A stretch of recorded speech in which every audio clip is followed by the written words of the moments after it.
Her parents last spoke to her closer to midnight on 8th August. She was on duty for 36 hours till next day morning.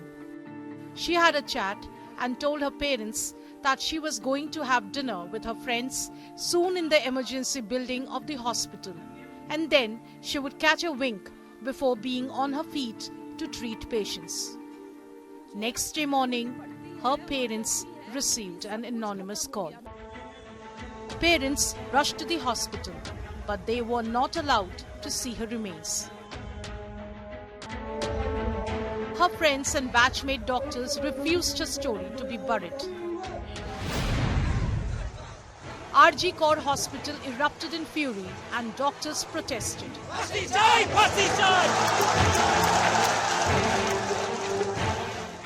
Police investigations started.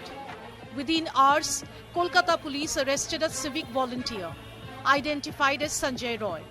He was arrested in an intoxicated condition from outside the hospital.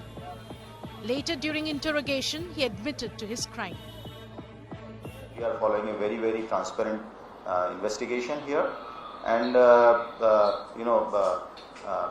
if there is any demand from the family that they want the investigation to be carried out by some other agency, from our side, there is absolutely no problem. Sanjay Roy was a civic volunteer working with Kolkata police and posted in the hospital with unrestricted access to the entire compound spread across acres of land. He worked as a broker to facilitate the admission of a patient. On 8th August, after ensuring his client was admitted, he left the hospital but returned later that night. At around 11 p.m., Sanjay returned to RG Kaur Hospital to assist the same patient with an X-ray. The patient's family accompanied him during this time. After spending a few minutes with them, Sanjay left the hospital building. Sanjay returned to the hospital again at around 1 a.m. to help another patient whose surgery was scheduled. After assisting this patient, he remained on the hospital premises where he consumed alcohol with one of the patient's relatives behind the hospital building. He also provided financial assistance to the patient's family. At approximately 3 a.m., Sanjay went back to the 3rd floor of the chest medicine building at the hospital. Within minutes, he entered the seminar hall where the lady doctor was resting. It was here that he allegedly raped and murdered her. Sanjay left the seminar hall after about 40 to 45 minutes. CCTV footage captured Sanjay leaving the hospital premises at around 4:37 a.m. He then returned to his barrack and went to sleep.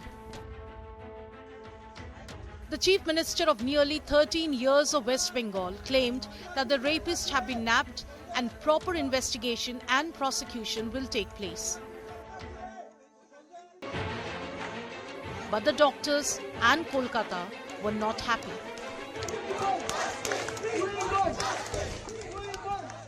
Her post-mortem report revealed the brutality she was subjected to. She was killed by throttling and smothering. Report says that genital torture caused injuries in her private part. A hair clip was found near her private parts. Her mouth and throat were constantly pressed to prevent her from screaming.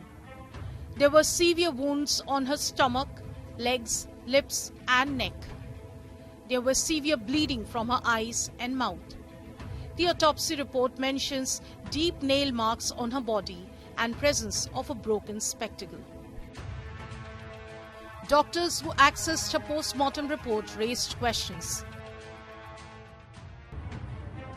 Within 48 hours of the horror story surfacing, report of repair work being carried out at the crime spot emerged, enraging all. The protests spread across the country. Doctors all across India today stand in solidarity with her. Junior doctors ceased to work in protest. The protesters are demanding a CBI probe in the case and adequate security for doctors. Police arrested one more suspect.